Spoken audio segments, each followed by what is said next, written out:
Alors l'IA est en effet une vraie transformation, mais totale. Ce n'est pas une technologie tout à fait comme les autres.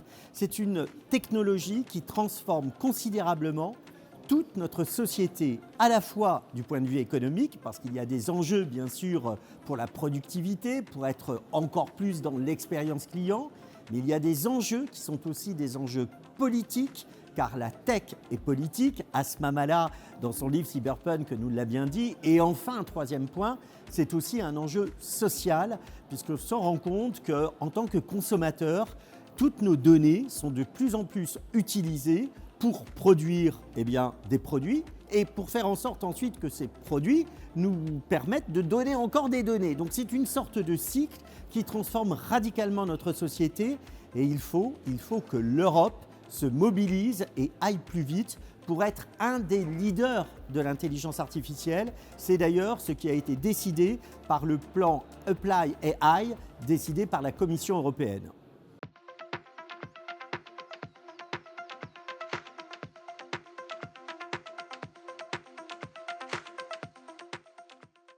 Alors il y a plusieurs leviers qui déjà ont été pointés à la fois dans le rapport Draghi, mais aussi dans justement le nouveau plan de la Commission européenne. Le premier point sont les financements, parce qu'on peut donner toutes les ambitions à l'Europe, à la France, au monde. S'il n'y a pas de financement, il n'y aura rien. Donc un budget massif a effectivement été décidé. Il y a ensuite une implémentation qui doit être réalisée, notamment pour des supercalculateurs, de façon à ce qu'effectivement il puisse y avoir une mise en application qui soit beaucoup plus radicale. Il y a aussi un point que l'on a tendance peut-être un petit peu à oublier qui a trait à la formation. Il faut se former à l'IA, mais il faut se former à l'IA non seulement du point de vue technique, du point de vue technologique, mais aussi du point de vue géopolitique. Il y a d'une certaine façon une nécessité de faire comprendre à l'ensemble des citoyens que l'IA n'est pas une option, c'est une obligation. C'est une obligation pour bien la maîtriser, parce qu'il n'y a pas que des bons côtés, mais c'est une obligation aussi pour faire en sorte que nous soyons, en Europe et en France en particulier, un des champions de l'IA.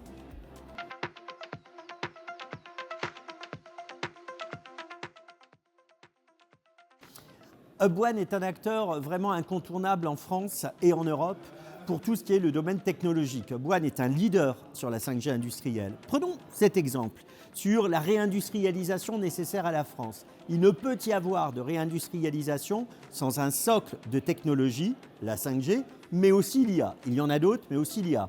On l'a vu tout à l'heure, le jumeau numérique, qui est un élément essentiel pour les ports, mais aussi plus largement pour l'industrie, doté de l'IA, permettra d'aller encore plus vite, d'aller plus loin. L'IA, c'est aussi la data.